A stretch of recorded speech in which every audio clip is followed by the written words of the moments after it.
Meet Bethany and her children. Bethany's children are great students. But let's see how Bethany feels. They're passing math, but I'm still seeing low grades on tests and quizzes, and homework is always a struggle. We've gotten him a tutor, but the minute we stop using them, the struggle continues.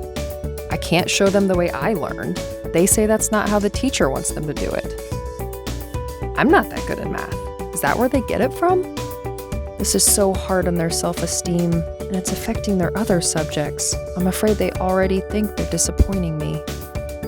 Call now and schedule a no-obligation diagnostic that has been developed over 15 years and successfully used to help thousands of students free themselves of the math struggle. We're so confident that the Mathnasium method works, we offer a free 2-week trial with our free diagnostic. Don't let this very fixable problem close doors for your child.